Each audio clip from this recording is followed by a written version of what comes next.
यदा यदा हि धर्मस्य ग्लानिर्भवति भारत अभ्युत्थानमधर्मस्य तदात्मानं सृजाम्यहं परित्राणाय साधूनां विनाशाय च दुष्कृतां धर्म संस्थापनार्थाय संभवामि युगे युगे।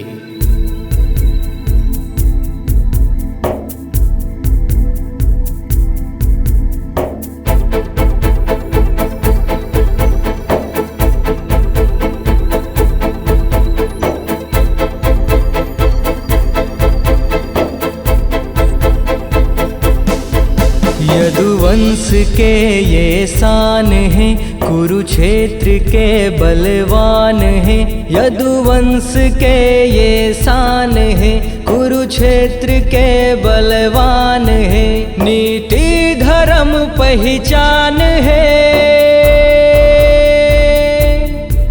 इह भुइयां के भगवान है।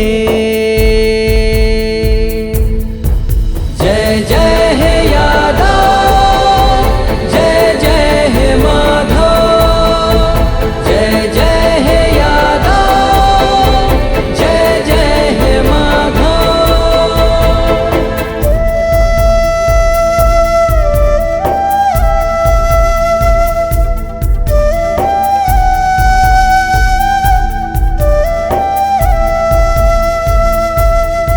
यदुवंश माँ जन्म धरिस लीला रचाए बर सुघर। करम योग के कीर्तनंद घर आए धेनु चराए बर।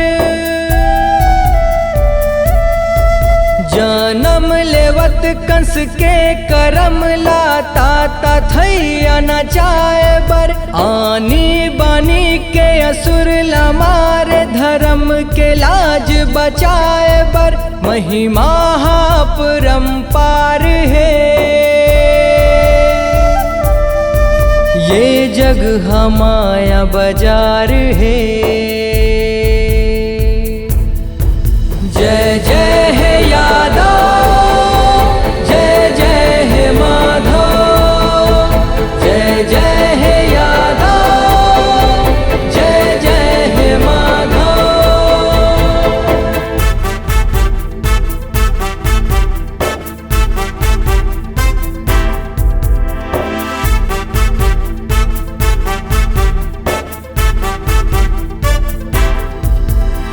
ग्वाला संग धेनु चरावत अघासुर ला मारे है। बकावत सासुर ला मारे तकलिया फुसकारे है।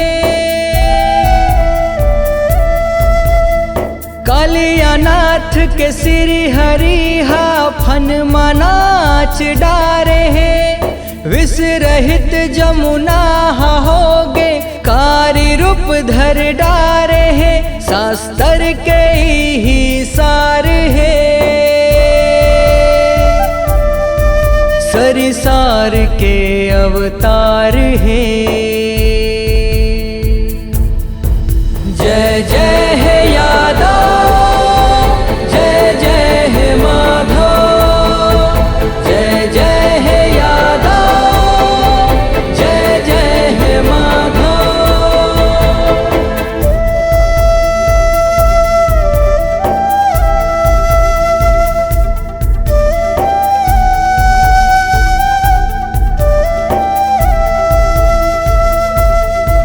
पबरित मया दयाला सरी जगत माँ पर खाए हैं। गीता ज्ञान ला दे के रन माँ मरम धर्म जनाए हैं।